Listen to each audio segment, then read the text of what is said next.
on injuries and the like, the noted orthopedic surgeon from Hospital for Special Surgery, uh, where they have been obviously on hold like all the other doctors have been with elective surgery, joins us now. Doc, welcome. How are you? Hi, Mike. You got a great young producer there. Yes, Em's doing a great job. Doc, there's a lot of stories today. That's why I had you on. A lot Yeah. of commentary. Some more video on Tua. We're 13 days from the draft. He's the topic of conversation. We heard from Lynn Kane. We heard from Chip Root, who is the guy, I guess it's Route or Root, I'm not sure how you say it, who operated on him.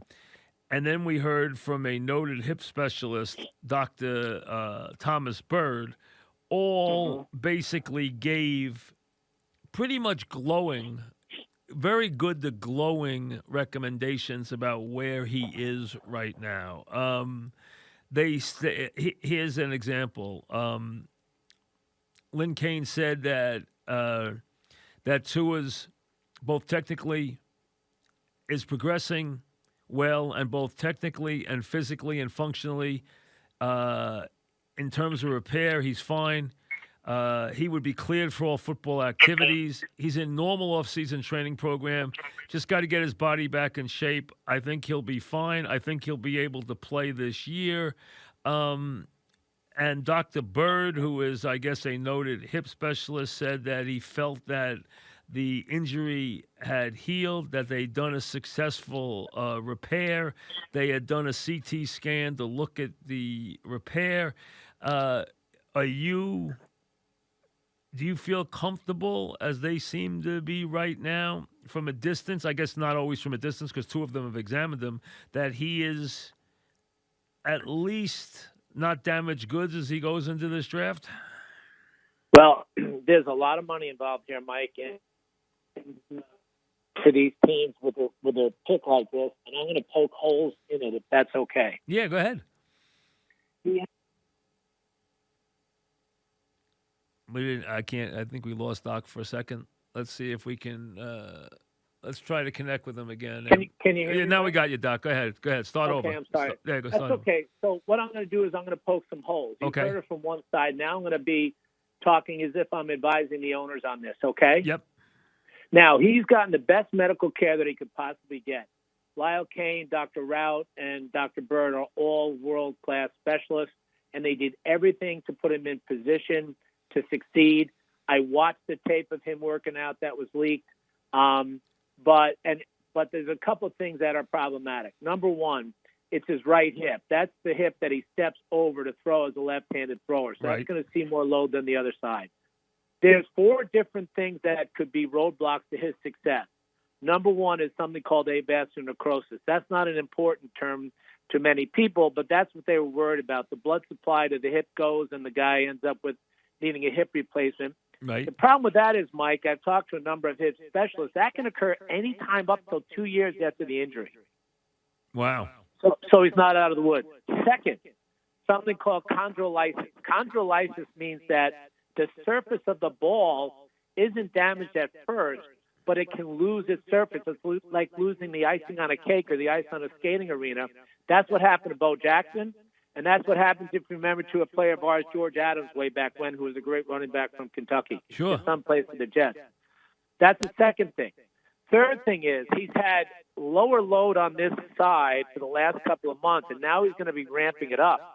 And although his overall bone density is going to be very, very good, the bone density in that hip is going to be reduced because it hasn't seen load, and you can develop what's called a subchondral fracture, which means that there's inflammation can accrue in the bone and can lead to a rapid arthritis in the hip, and that's exactly what I had not too long ago. And so that's the third thing he's at risk for right now. And so the last thing is that, you know, from what I understand, he has what are called athletic hips. He has a little bump on his hip, which a lot of athletes have, and I had this as well. And that also predisposes him to problems with his hip. So he's got AVN, which is the avascular necrosis, which can be up to 2 years. He's got the subchondral fracture, and I saw a report in the last day looking at this of a guy developing it 6 to 12 months out. Third is this loss of the surface cartilage like Bo Jackson, George Adams, which can go, it might not even start till the 6th month. And then, even if the head's okay, this will likely be an arthritic hip down the road. People who had fractures like he had without a hip subluxation or dislocation, 20% of them end up with a hip replacement within 20 years. Having said all that, he's passed all the roadblocks for now. But if I were the team, I'd make a careful contract. I don't know if I'd get an insurance like a Lloyd's of London, or I'd get some kind of caveats in there that would protect the team in the first year or so. And I likely would sign into a shorter rather than a longer-term contract.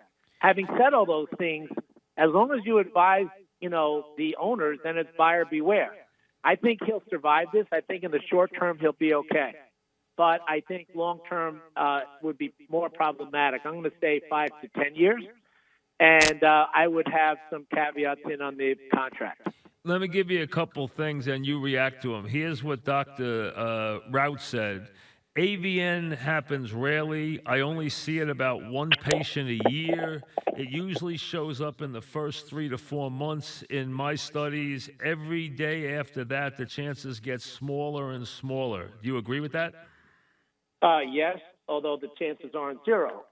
And we've seen that in hip specialists too. Now, Dr. Rout is a world-famous surgeon. He's a trauma guy. He's not by definition a hip guy, and he's not seeing as many athletes as someone else who might be a hip arthroscopy specialist. And one of the guys I talked to so far specializes in hip arthroscopy and the problems with younger athletes with high low. He's dealing with bigger fractures and not going back to a pro career. I'm just being honest with you. Doc, tell me what you think about this one. Before Tua left the stadium the day he got hurt, Kane returned the femur back into its normal position in the hip socket. Something Rout says actually protected him and helped his blood supply dramatically. Now, we don't know much about that. What do you think about learning that happened? Yeah, if you put it back in place, it does two things. It takes the tension off the vessel to the head. If you stretch like a rubber band the vessels, they can't supply the blood supply to the head, and hours make differences. So they did a great thing. Now, from what I understand, they put the hip back in place, but because there was a fracture of the wall of the socket, it slipped and they had to put it back in again. But having said that, he is in the best position he could possibly be in to avoid AVN. But in speaking to a hip specialist today, he's seen athletes get AVN up to 2 years. So he's not out of the woods. That's the bottom line. And it's low, okay, low, but it's not zero. And according to Bird, he stated now that Tua's right hip is now actually stronger than his left hip. That's possible in terms of muscular action, but that's not what's going to be at play here. If you looked at his tape, he didn't do any jumping. He didn't do all the things you do at a combine. He was just actually throwing the ball, and he looked good, and he'll probably be okay. But the strength of the hip isn't the problem. It's going to be the load that it sees in the next year. And if he plays right away, that load is going to be on a hip that's been relatively unloaded, right? Now he's going to put a ton of load on it, and he could get what's called his subchondral fracture. So I think that, he's not going to be out of the woods for a while. And so you're taking a flyer on him if you're going to take him. That doesn't mean you can't win, but caveat emptor. It says they both credit Tua, both doctors, for being extremely compliant, following his post-operative protocol superbly, especially in the area of getting strict rest. And they said that he has actually healed far better than they would have expected. All right, so let me give you an example, Mike. I took care of a kid recently who's one of the best lacrosse players in the country. And he had surgery on his foot and ankle and was immobilized, let's say, for 4 to 6 weeks. He developed so many stress syndromes around the foot and ankle as he went back to play that he couldn't play. Now, a little bit different situation, but that bone in that right hip, Mike, has not been loaded normally for a while. And it shouldn't be loaded normally for a while either, because he could develop this stress syndrome or stress fracture, which could lead to the demise. So there's a lot of barriers up ahead. We've not passed them all. He's doing great so far, but if I'm advising the owner, I'm telling you exactly what I would advise the owner. Short-term contract.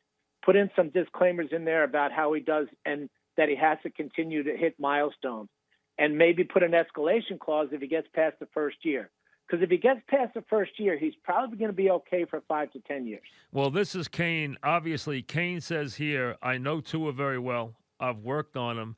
And here he tries to make a positive out of something that he's being a salesman. He said here, I've treated him for a fractured left index finger, a right knee sprain, and bilateral ankle injuries in both ankles, and he's healed quickly from every one of them. Hey, that's not a good thing. That's in 3 years he had all those injuries, not to mention the hip. That's a lot of injuries in 3 years.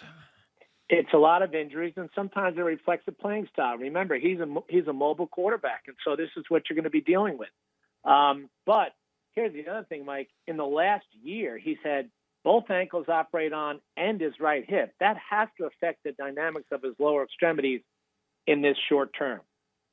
Now, watching him throw a football isn't the same as watching him leap over a pile or, change direction on a dime or those kinds of things. It's just not an adequate representation, that film that they put out. And here's what Kane said, too, which I do agree with. He says, here's the thing about him. He says, too, he said he's the most positive person I ever met. Not one time has he ever gotten down at any point during any of these things. He's so positive through this whole process. I never saw him once not work. I never saw him once get down. It was like, here's what we have to do. Let's get it done. He said that's a great quality. So, and everyone swears about what a good leader he is. So you can tell the doctors love him and they're pulling for him. But boy, there's a lot of stuff to deal with this guy. For a guy, listen, he's an incredible talent. I mean, he's a guy he's got Hall of Fame talent, but he's also got a lot of injury history. He really does. Let's flip that on its tail, though, Mike, and that is that this kid knows how to play hurt.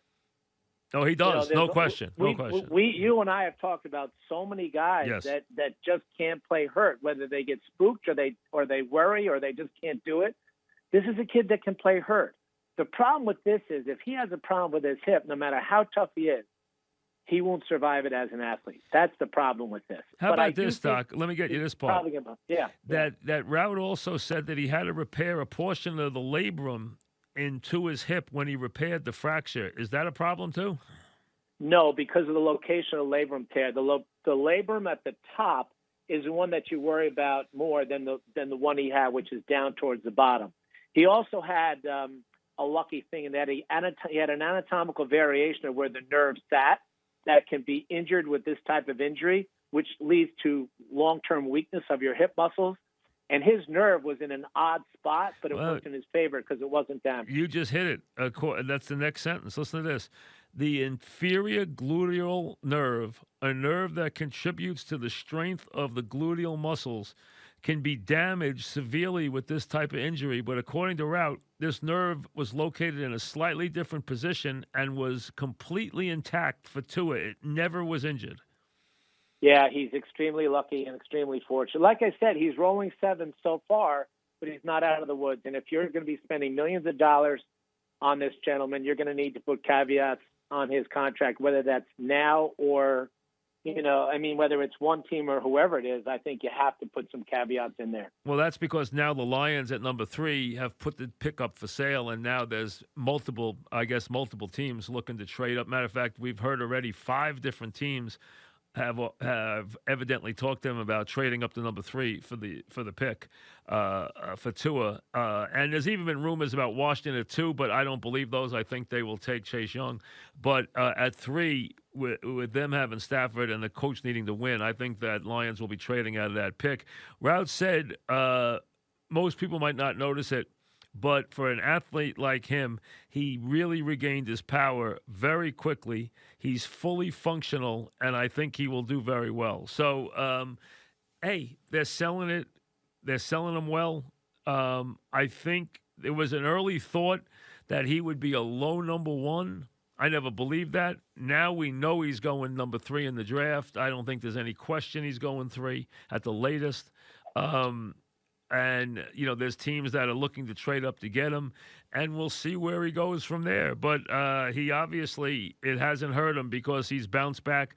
And whatever they've seen. Now, remember, this year, Doc, they're not going to get a chance to do any other work with him. They're going to take him off the video because of the way what's going on. They're not going to no hands-on with him before this draft.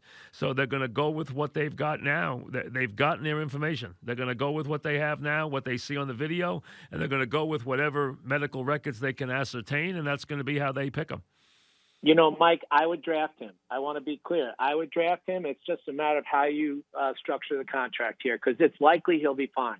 So if you had to roll the dice, you would draft him. You would just look to get a contract that's accommodating. Exactly right.